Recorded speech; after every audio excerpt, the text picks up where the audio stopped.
e ele procurou um homem que lhe agradasse, né? Que estivesse o buscando em espírito e em verdade, que o adorasse, que fosse obediente, que fosse também solícito, né? Quando Deus chamasse, ele se dispusesse a fazer aquilo que Deus o chamou para fazer. Então Davi foi esse homem escolhido. Número 9. Como era a gravidade da crise de Israel nos dias de Saul? Então Samuel chorava não somente a queda de Saul, mas também se preocupava com a lacuna gerada por sua rejeição definitiva. Então Samuel estava preocupado, chorava, né? Não era apenas porque Saul caiu, porque ele sabia que até ele mesmo poderia continuar governando um pouco mais e Deus escolheria outro.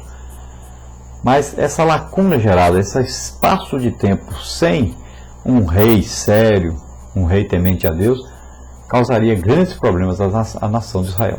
Então Deus, que controla as situações, declarou a Samuel que já havia se provido de um rei. 1 Samuel 16:1.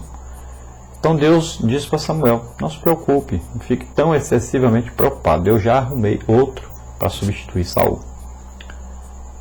Então às vezes as pessoas ficam tão preocupadas com a pessoa que está num cargo, né, que está dirigindo a igreja, está numa posição elevada e não está se comportando bem, está vivendo em pecado.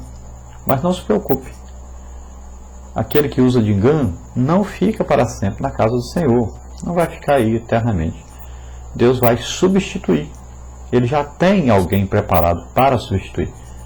Você não precisa lutar contra, não precisa enfrentar, você não precisa falar mal da pessoa. Ore apenas e peça a Deus, e Deus vai substituir essa pessoa. Assim como Davi, que viu também, mas ele não se levantou contra, não matou Saul quando teve oportunidade, mas esperou no Senhor o momento certo, e Deus colocou a ele.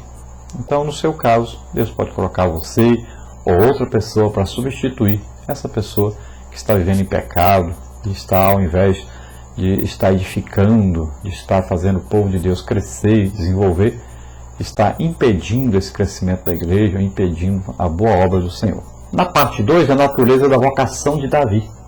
Como é o desígnio divino da palavra de Deus? Então, no ensino revelado na palavra de Deus, a vocação divina é um fato declarado e demonstrado entre o povo de Deus.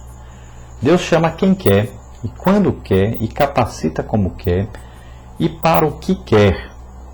Então, quando lemos o Salmo 89, 20, achei Davi, meu servo, como o meu santo óleo ungi. Então, nós vemos claramente que Davi foi escolhido por Deus. Ele foi chamado ou recebeu uma vocação da parte do Senhor.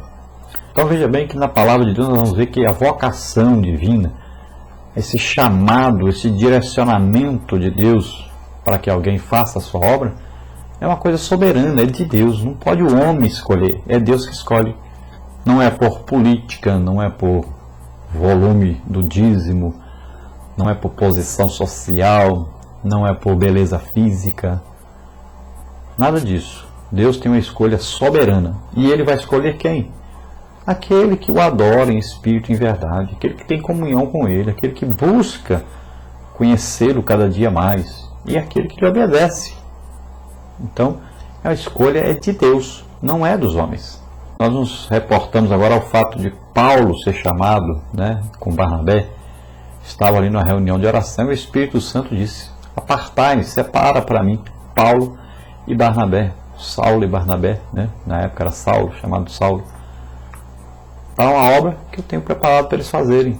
Então é Deus que chama, que escolhe, né? E Ele vai capacitar depois para fazer a obra. Número 11, complete. O Messias prometido ao povo de Deus seria um descendente da tribo de Judá. Portanto, Davi é parte direta do cumprimento das promessas divinas a Israel, como está Isaías 11, 1 e 2, Jeremias 23, 5 e 6, Atos 2, 29 e 30 e Romanos 1, 3. O primeiro versículo do Novo Testamento, Mateus 1, 1, enuncia o cumprimento dessa profecia. Profecia messiânica, né? No último livro da Bíblia, o próprio Senhor Jesus, o Messias prometido, então, é quem declara, né? Eu sou a raiz e a geração de Davi. Apocalipse 22, 16. Tais textos são uma evidência do cumprimento da aliança davídica, Porém a tua casa e o teu reino serão firmados para sempre diante de ti. Teu trono será firme para sempre, segundo Samuel 7,16. Então veja bem que nós vamos ver que a promessa de Deus, uma aliança que Deus fez com Davi, e nessa aliança Deus diz para Davi que o reino dele subsistiria então para sempre. Agora, os seus descendentes acabaram se corrompendo, fazendo coisa que não devia, né? E Deus poderia então ter acabado com tudo. Mas Deus tinha uma aliança com Davi, e essa aliança se cumpre. E essa promessa de um governante realmente vai ser cumprida cabalmente durante o milênio, que o próprio Jesus Cristo estará governando a terra por 1000 anos. E esse reinado, então, que Deus prometeu, vai se cumprir cabalmente. Todas as terras de Israel que Deus prometeu, as fronteiras, serão obedecidas. Israel será dono legítimo de todas as fronteiras que Deus prometeu.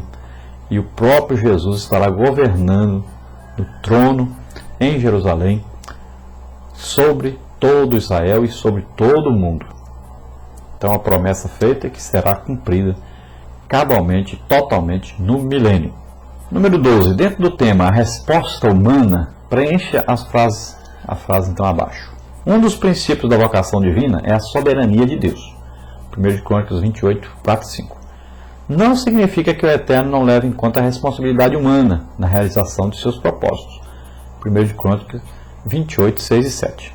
Então veja bem, o propósito de Deus era o quê? O governo teocrático. Continuar Samuel, depois passar para seus filhos ou para outra pessoa, né? Já que os filhos de Samuel também não foram obedientes, não foram tementes a Deus. Mas poderia passar para outro, que representaria Deus. O propósito de Deus era esse. Mas o povo exigiu um rei. Então, Deus continuou o propósito de, através daquela nação, nascer o Messias, mas mudou o reinado de acordo com o desejo do povo. Então, Deus permite que isso ocorra.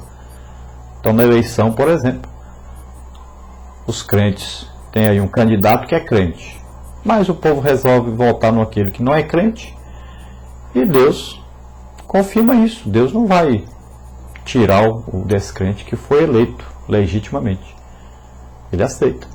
Ele não vai obrigar as pessoas a votarem no crente e nem vai fazer com que o crente ganhe de qualquer maneira. Não. O povo não quer outro, então fica outro. É assim que acontece. Então Deus permite. Deus te chamou para ser um missionário. Você não quer ir para o campo, não? Deus permite. Deus não vai te matar para você ir para o campo. Ele permite que você viva sem ser missionário e possa fazer a sua obra de outra maneira. O propósito dele, a vontade perfeita de Deus era essa, mas você não quer. Então ele pode te usar em outras coisas também. Então, existe uma vontade permissiva de Deus e existe uma vontade perfeita. Você que escolhe qual você quer se encaixar. Pergunta 13. Por que Saul subiu ao trono? Então, em resposta à pretensão do povo. 1 Samuel 8, 4 a 6.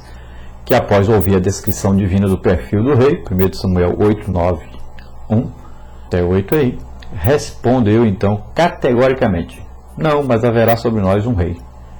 Então Deus avisou o que o rei faria, como é que eles sofreriam por causa de um rei, mas eles quiseram: não, nós queremos um rei. E Deus então permitiu. Então o povo disse: nós também seremos como todas as outras nações, e o nosso rei nos julgará e sairá diante de nós e fará as nossas guerras. De acordo com o discurso do apóstolo Paulo na sinagoga de Antioquia, ou Antioquia, o Eterno deu Saul em resposta ao injusto clamor do povo e segundo o que eles idealizaram. Atos 13, 21. Então, já que o povo queria um rei que fosse como o rei das outras nações, como era o rei das outras nações? Desobediente a Deus. Então Deus deu para eles um rei do jeito que eles queriam. E Saul correspondeu à expectativa do povo. Foi do jeito que eles queriam. Desobediente a Deus, e acabou morrendo, levando tanta gente a morrer por causa da sua desobediência a Deus. Por que Davi subiu ao trono? Então Paulo declara que Deus levantou como rei a Davi, Atos 13, 22. Então foi Deus que colocou Davi para reinar no lugar de Saul. Não foi homem, nem foi escolha de Israel. A escolha de Israel era humana, era carnal, queriam um rei como o povo tinha em volta. Mas a escolha de Deus não, a escolha de Deus era um homem espiritual, alguém que lhe obedecesse, alguém que o adorasse em espírito e em verdade.